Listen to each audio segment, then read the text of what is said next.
मालमत्ता कर व पाणीपट्टी कर विभागात घोटाळा, संबंधित दोषींवर कारवाई करण्याची भाजपची मागणी। रायगड जिल्ह्यातील खालापूर नगरपंचायतमधून नागरिकांकडून वसूल केलेले मालमत्ता कर व पाणीपट्टी कर मधील आर्थिक रकमेचा अपहार व घोटाळा होत असल्याबाबत संबंधित जे कोणी दोषी असतील त्यांच्यावर कारवाई करण्याबाबत खालापूर भारतीय जनता पार्टी यांच्या वतीने नगरपंचायत खालापूर येथे निवेदन देण्यात आले। मागील काही दिवसापूर्वी देखील असाच घोटाळा एका कर्मचारी यांनी केल्याचे उघडकीस आले होते। मात्र पुन्हा एकदा त्याच घोटाळ्याची पुनरावृत्ती होत असल्याने भारतीय जनता पार्टी आक्रमक झाली असल्याचे पाहावयास मिळत आहे। असे घोटाळे जे कोणी करत असतील त्यांच्यावर तात्काळ चौकशी करून कारवाई केली जावी, याचे निवेदन खालापूर नगरपंचायत यांना देण्यात आले। या प्रसंगी भाजपा आध्यात्मिक आघाडी रायगड जिल्हा संयोजक काशीनाथ पारठे, भाजपा खालापूर तालुका अध्यक्ष उपाध्यक्ष जगदीश आघिवले, भाजपा खालापूर शहर अध्यक्ष दीपक जगताप यांच्यासह ज्ञानेश्वर पारंगे, विशाल लोते, अभि कदम, लखन जाधव, विकास मोरे, रोनित म्हात्रे उपस्थित होते। खालापूर हे संपूर्ण खालापूर तालुक्याच्या दृष्टीने एक महत्त्वाचं ठिकाण आहे। तहसीलदार असेल, नगरपंचायत असेल, या ठिकाणी सर्व तालुक्यातून लोक या ठिकाणी आपापल्या कामांकरता येत असतात आणि विकासाचा दृष्टिकोन समोर ठेवून राज्य शासनाने या ठिकाणी नगरपंचायतीची स्थापना केली।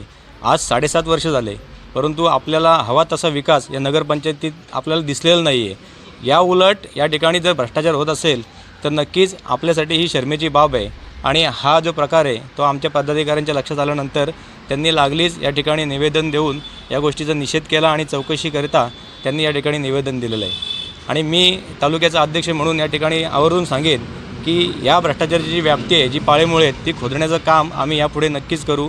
वरिष्ठ पातळीवरती हा विषय घेऊन नक्कीच या विषयामध्ये जे दोषी आढळतील त्या दोषींवरती कारवाई करण्याचं काम आम्ही या राज्य शासनाच्या मार्फत यापुढे करू। आज भारतीय जनता पार्टीच्या वतीनं आम्ही या ठिकाणी नगरपंचायतमध्ये दुसऱ्यांदा एक घटना घडली आणि ती घटना निश्चितच निषेधार्ह आहे।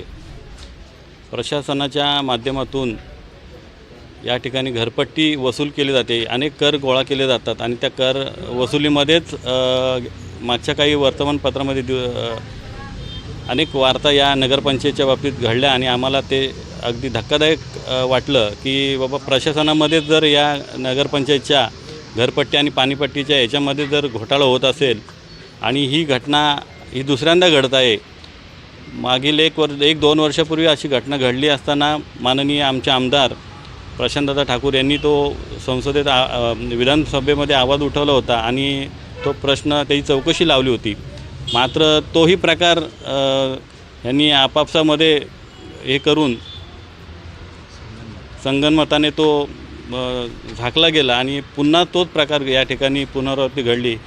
आमचं या ठिकाणी असं म्हणणं आहे की हे निश्चितच नागरिकांच्या दृष्टीने आणि प्रशासनाच्या दृष्टीने हे अतिशय घातक आहे, म्हणून याची चौकशी लावावी आणि याच्यामध्ये जो कोणी दोषी आढळेल त्याच्यावर कठोर कारवाई करून निलंबित कारवाई, याच्यामध्ये जर कोणी पदाधिकारी असतील किंवा अधिकारी असतील तर त्यांना निलंबित शासनाने करावं आणि त्यासाठी आम्ही आता माननीय मुख्यमंत्री आदरणीय देवेंद्रजी फडणवीस साहेब यांच्याकडे देखील याचा आम्ही पाठपुरावा करत आहोत।